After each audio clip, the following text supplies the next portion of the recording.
Queridos, nós estamos então nesta manhã de celebração do DIP e eu queria trazer nesta manhã uma reflexão para nós sobre algumas características da igreja perseguida que elas nos ensinam sobre o Evangelho. E eu queria que você abrisse a sua Bíblia comigo. Nós não vamos ler agora, nós vamos ler durante a minha fala, Atos capítulo 4. E eu iniciaria, enquanto você mantém a sua Bíblia aberta, e depois eu trago as referências para que você possa ler o texto. Queridos, a perseguição nunca se afastou da igreja. Esteve presente desde o início, desde o nascimento da igreja. O livro de Atos vai registrar essa perseguição nos primeiros passos da igreja já. Nós vemos no capítulo 2 de Atos, a igreja recebendo o poder, o batismo com o Espírito Santo. Já no final do capítulo 2, ela dando testemunho sobre Jesus em Jerusalém, impactando aquela cidade. No capítulo 3, os discípulos continuam pregando e eles são usados por Deus para realizar um milagre extraordinário. Eles são usados para curar um paralítico na porta do templo, e aquilo se abre para a pregação do Evangelho. E quando eles estão pregando, no final do capítulo 3, início do capítulo 4, vai ter a perseguição contra a igreja, tendo o seu start, o seu início. A partir do capítulo 4 de Atos, até os dias de hoje, a perseguição sempre esteve presente na vida da igreja. Assim como as ondas do mar, ora violenta, ora mais calma. Mas de certa forma tem trazido dificuldade a muitos irmãos, e isso é viver o Evangelho. Por mais que às vezes as pregações, a teologia, talvez pregada em muitos lugares, tem distanciado de nós a perseguição do Evangelho, mas o próprio Jesus nos orientou dizendo, em Mateus 5:11, bem-aventurados sois vós, quando vos insultarem e perseguirem, e mentindo disserem todo mal contra vós, por minha causa. Ainda ontem eu olhava uma notícia de um irmão do Paquistão, em que ele foi acusado injustamente de queimar o Alcorão. Fizeram aquele crime contra ele, dizendo que ele havia atacado fogo no Alcorão, mas ele não havia feito isso. Na verdade era como fizeram contra Estevão, apenas uma notícia, uma fake news para ter um motivo de matá-lo. E em praça pública, aquele irmão entregou a vida, sendo morto a paulada, a pedradas, simplesmente por crer em Cristo Jesus. Quantos irmãos numa reunião como essa, na verdade bem diferente dessa, talvez em pequenas casas, talvez escondidos nas montanhas, mas se forem descobertos, esses lugares são invadidos por guardas, são invadidos realmente por homens que vêm com instinto assassino, simplesmente porque eles são cristãos. E louvado seja o Senhor pela liberdade que eu e você temos em um lugar como esse, confortável, bonito, tecnológico, talvez com um som muito bom, com uma tecnologia muito presente aqui, com uma música muito boa, de levantarmos as nossas mãos, adorarmos o Senhor. Isso precisa ser valorizado por mim e por você. De talvez em um currículo colocar lá cristão, de talvez nos apresentarmos na empresa, cristão, adesivarmos o carro, cristão, irmos para a rede social e testemunharmos, cristão, entrarmos num consultório médico e dizer, a partir de agora, eu vou orar e em nome de Jesus vai haver diferença. Sabe o que é isso? Isso é benefício que nós temos do nosso país e precisamos valorizar isso, mas não só valorizar ou se vangloriar disso, precisamos nos responsabilizar e viver uma vida mais autêntica no Evangelho, porque isso é liberdade que nós temos e o Senhor nos concedeu essa verdade. Hoje, mais de 365 milhões de cristãos são perseguidos no mundo, sofrem pressão e violência por causa da fé cristã.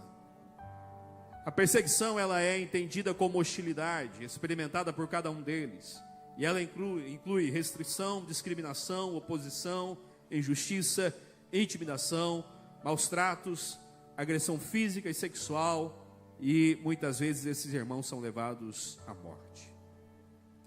A vida desses irmãos é diariamente colocada sobre uma exclusão social, sobre insultos, expulsão de casa, perda de emprego, prisão, sequestro, tortura, e muitos deles não resistem, sendo levados à morte. Segundo o site Portas Abertas, que é quem cuida da igreja perseguida do mundo e faz um lindo trabalho em relação a isso, as principais formas de perseguição são a opressão islâmica, o nacionalismo religioso do budismo, hinduísmo e judaísmo, a opressão do clã, a hostilidade etno-religiosa, a opressão comunista e pós-comunista, a paranoia ditatorial, a corrupção e o crime organizado. Diante dessas realidades, nossos irmãos estão vivendo uma vida de perseguição diariamente. E muitas das notícias que nós vemos de ataques ao redor do mundo são os nossos irmãos entregando a vida por causa do Evangelho. Muitas das notícias que nós acompanhamos, que acontecem ao redor do mundo, ataques, explosões a escolas, igrejas, ou talvez a casas, são irmãos que estão sendo levados a realmente doarem a sua vida, simplesmente porque eles estão entregando ou pregando o Evangelho e anunciando Cristo como seu único e suficiente Salvador. É dentro dessa realidade que nós temos uma igreja resistente, uma igreja forte, uma igreja que permanece, e muito bem lembrado pelo Victor aqui, o Deus que cuidou da igreja de Atos e fez com que o Evangelho chegasse até nós, e que esse Evangelho continue sendo pregado ainda nos dias de hoje. É o mesmo Deus que continua sustentando a igreja perseguida, é o mesmo Deus que continua mantendo esses irmãos avivados, e esse é o poder do Evangelho. O poder do Evangelho talvez não está no carro novo que a gente compra, na casa nova que a gente conquista, mas está em irmãos que diante de um perigo de entregar a própria vida, diante de um perigo de talvez perder o emprego, perder a família, eles se posicionam e eles dizem: não posso negar Jesus, não posso negar Jesus, eu preciso me entregar a Ele e viver uma vida com Ele. São os Estevãos que Deus tem levantado nesse tempo. E esses irmãos, assim como a igreja de Atos, nos ensinam algumas verdades que nós precisamos buscar praticar. A primeira delas é que eles são cheios do Espírito Santo. Atos capítulo 4, versículo 8. Eles são levados diante do Sinédrio e eles são açoitados. Mas antes disso, eles são interrogados. E eles vão ser interrogados dizendo: no nome de quem vocês fizeram esse milagre? Era o início da perseguição. Imagina 70 autoridades judaicas com o poder de mandar matar, prender na mesma hora, interrogando dois homens simples, Pedro e João, pescadores, galileus, os homens mais simples de Jerusalém. Eles estão diante das maiores autoridades, e quando eles são questionados, a Bíblia vai dizer no capítulo 4, no verso 8: e Pedro se colocando em pé, cheio do Espírito Santo. E a partir dali, ele vai discorrer uma narrativa falando sobre o poder de Jesus e falando como Jesus havia curado aquele paralítico e aberto a porta para a pregação do Evangelho. E diante da oposição do Sinédrio, Pedro vai lhe responder, Pedro vai dar uma resposta, mas ele não faz isso sozinho, ele faz isso cheio do Espírito Santo. Sabe por quê? Uma vida de resistência, uma vida do Evangelho, é uma vida que exige de nós ser cheio do Espírito Santo de Deus. E se tem uma coisa que a igreja perseguida me ensina, é de que eles vivem totalmente na dependência do Espírito Santo, e eles são carentes demais que o Espírito Santo cuide, console, orienta, e por isso eles podem com autoridade dizer a nós: quer viver uma vida de Evangelho, quer viver uma vida com Deus, quer viver uma vida de resistência, quer viver uma vida vitoriosa, então seja cheio do Espírito Santo, porque essa é a única maneira de permanecer diante dos ataques. O que eu e você precisamos nesses dias é do auxílio do Espírito Santo. O que eu e você precisamos nesses dias é sermos preenchidos pelo Espírito Santo. O que nós precisamos nesses dias é ser tomados pelo Espírito Santo, porque talvez nos enganamos que nesse país não haja perseguição religiosa, talvez nos enganamos que nesse país a nossa fé não está sendo questionada, mas está vindo muitos ataques por aí na nação brasileira. E sabe como nós vamos permanecer? É uma vida cheia do Espírito Santo, repleta de Deus, Deus. E por isso nessa manhã eu te lembro, você precisa ter intimidade, você precisa buscar e você precisa estar diante do Espírito Santo para resistir os dias maus e permanecer no Evangelho. A segunda verdade que a igreja perseguida me ensina é que eles são convictos da fé que eles têm. Depois que eles dão testemunho, Pedro e João, em Atos 4, versículos 19 e 20, eles recebem uma proposta do Sinédrio dizendo: dessa vez passa, mas daqui para frente vocês não preguem mais sobre Jesus. Daqui para frente está proibido de falarem sobre o nome desse homem. Diante dessa proposta, Pedro e João vão se posicionar, e o capítulo 4, versos 19 e 20 vai dizer: Pedro dizendo aos homens: julguem vocês se é justo nós respeitarmos o que vocês estão falando ou seguirmos a orientação de Deus. E abaixo do texto ele diz: não podemos nos calar diante daquilo que ouvimos e diante daquilo que vimos. Sabe o que é isso? É convicção. Pode ameaçar, pode prender, pode bater. É isso que Pedro e João estavam dizendo. Pode talvez até tirar a nossa vida, mas nós não vamos silenciar a pregação do Evangelho. Aquilo que nós vimos e ouvimos de Jesus vai continuar sendo falado, vai continuar sendo pregado. Vocês podem ameaçar o quanto quiser, mas nós estamos convictos, nós estamos firmes, nós estamos inabaláveis e nós vamos permanecer no Evangelho. Aqueles homens tinham uma certeza da fé deles, e eu pergunto nesta manhã: como está a sua fé em Cristo Jesus? Diante do que você nega Ele? Diante de quais propostas você abandona o Evangelho? Diante de qual cenário? Se está tudo bem, glória a Deus e aleluia. Se está tudo certinho, vitória em cima de vitória, amém, estou aqui, estou crente. O que você faz diante da primeira luta? O que você faz diante da primeira proposta que talvez questiona a sua fé? Nesta manhã o Senhor está dizendo: você precisa ter mais convicção, você precisa sair daqui mais resistente, você precisa sair daqui mais firme, você precisa sair daqui um pouco mais valorizando a sua fé em Cristo Jesus. Você precisa sair daqui não apenas tendo o Evangelho como uma ideia, como um pensamento, como uma ideologia. O Evangelho é a verdade de vida, não há outra vida fora do Evangelho para nós, e se abrirmos mão dele, vamos consequentemente estar abrindo mão da vida. Por isso precisamos lançar essas bases e viver uma vida de convicção, porque só uma vida de convicção vai nos manter de pé no cenário que nós estamos vivendo e nos dias que vêm pela frente. Terceira verdade que a igreja perseguida me ensina é de que nós precisamos viver uma vida de oração. Depois que eles são ameaçados, o Sinédrio libera eles. E você acha que esses homens vão fugir de pregar o Evangelho? Não. Eles vão ao encontro dos outros apóstolos. A igreja está reunida e eles entram, talvez, no possível cenáculo que estiveram quando foram batizados com o Espírito Santo. E eles testificam aos irmãos as ameaças que receberam. E eles fazem uma coisa: eles começam a orar.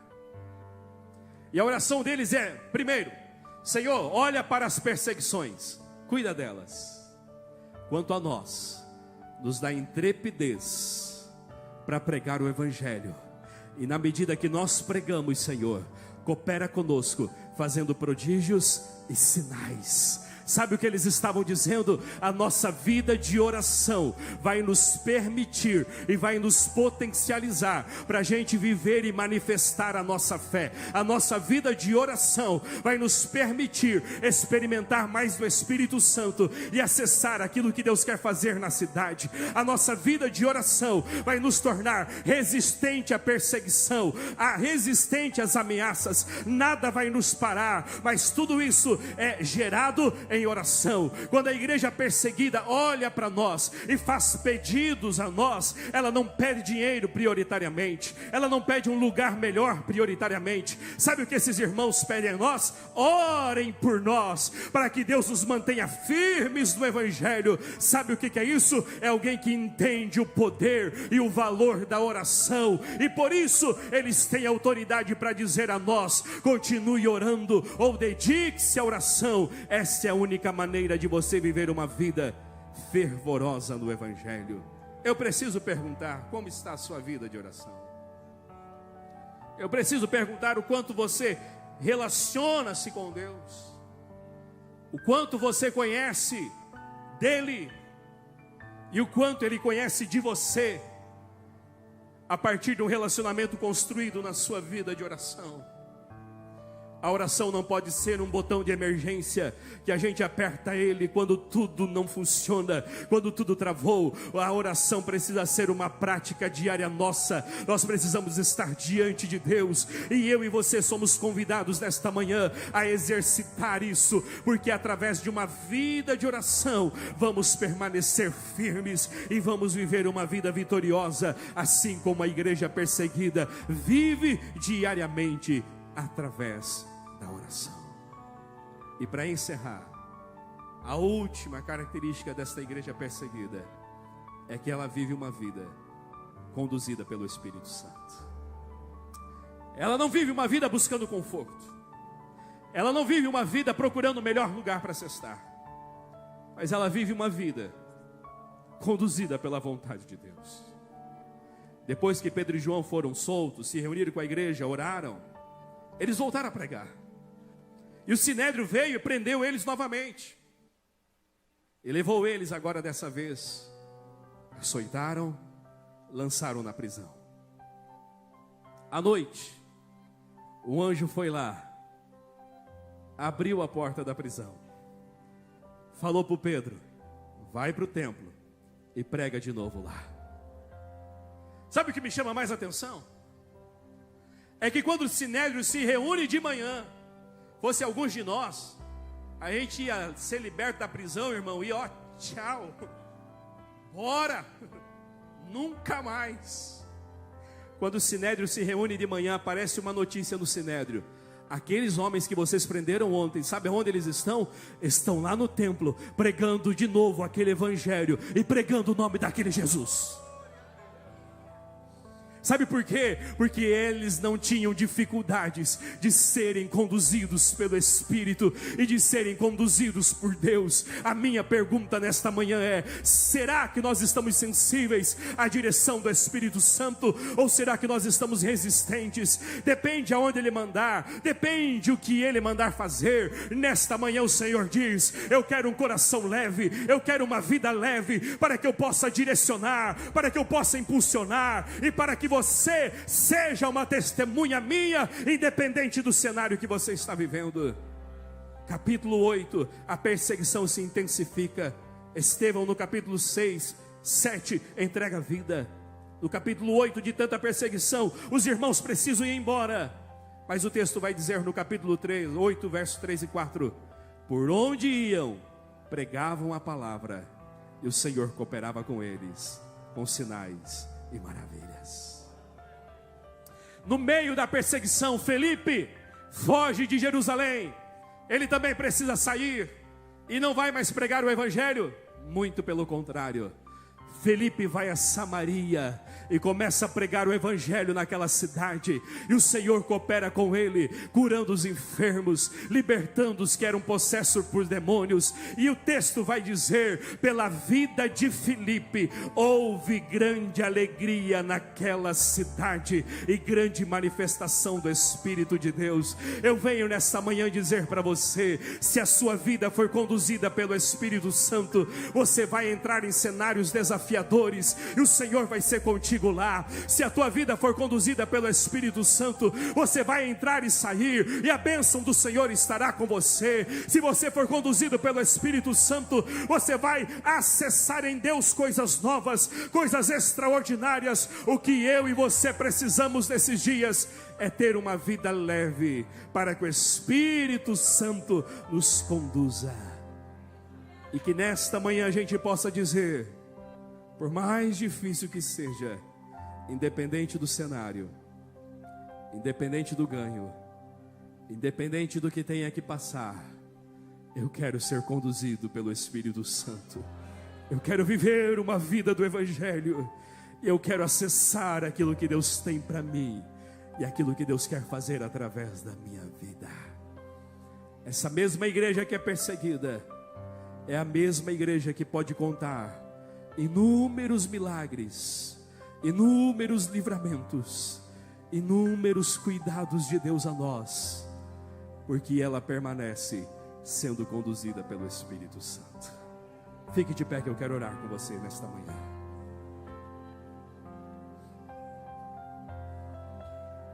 Lembre-se, a igreja perseguida nos ensina que precisamos de uma vida cheia do Espírito Santo, que precisamos de uma vida de convicção, que precisamos de uma vida de oração e que precisamos de uma vida conduzida pelo Espírito de Deus. Não há outra maneira de vivermos o Evangelho, não há outra maneira de acessarmos aquilo que o Senhor tem para nós, não há outra maneira de resistirmos os dias que virão pela frente. Mas eu creio que assim como eles, eu e você permanecemos diante do Senhor. Eu creio que assim como eles, eu e você, mesmo num contexto de uma perseguição não tão violenta, tão exposta, mas permaneceremos no Evangelho. Essas coisas não vão nos separar, essas coisas não vão nos tirar dessa verdade que encontramos em Cristo Jesus, disso que entregamos a Ele. Permaneceremos nesse lugar. E além disso, essa nossa permanência, ela será um testemunho para essa cidade, ela será um testemunho para esse estado, ela será um testemunho para o Brasil, e ela será um testemunho para as nações, porque nós somos a igreja de Cristo nesse tempo, nós somos a igreja resistente, nós somos a igreja que permanece, e nós somos a igreja que vai viver o agir do Espírito Santo nesses dias, porque quanto mais se intensifica a perseguição, mais o Espírito Santo trabalha e mais Ele age em nossas vidas. Dá a mão para quem está do seu lado. Nós somos igreja, nós somos igreja. E eu queria que nós terminássemos essa ministração orando uns pelos outros. Se você não sabe o nome dele, pergunte aí agora, pergunte, diga: irmão, qual o seu nome? Eu quero orar citando o seu nome. Se você conhece mais da vida dele, cite o lugar onde ele trabalha, cite o bairro onde ele mora, ministre sobre a vida dele nesta manhã, para que ele seja convicto, para que ele seja cheio do Espírito, para que ele desenvolva a sua vida de oração, e para que principalmente ele seja conduzido pelo Espírito Santo. Ore comigo nesta manhã. Ore pela vida desse irmão, não ore por você, ore por ele. Pai, em nome de Jesus, nós ministramos nesta manhã, ó Pai, a Tua palavra. E já oramos pela igreja perseguida, mas agora nós oramos uns pelos outros, ó Deus. Aqui estamos nós, ó Deus, talvez num cenário com mais facilidades, talvez um cenário com mais acessos, talvez um cenário com mais recursos, um cenário onde não há perseguição, ó Deus. Podemos carregar a nossa Bíblia, podemos dizer que somos cristãos em qualquer lugar, podemos pregar nas ruas, nas praças, mas às vezes isso nos leva a um comodismo, nos leva a um esfriamento. Pai, nesta manhã eu peço que o Teu Espírito Santo nos aqueça, que o Teu Espírito Santo nos incomode, que o Teu Espírito Santo trabalhe em nós, nos chamando para viver uma vida cheia, repleta dEle. Ah, Senhor, que nesta manhã o Senhor gere em nós convicções profundas do Evangelho. Que nesta manhã o Senhor nos visite nas nossas dúvidas, nas nossas crises, e que isso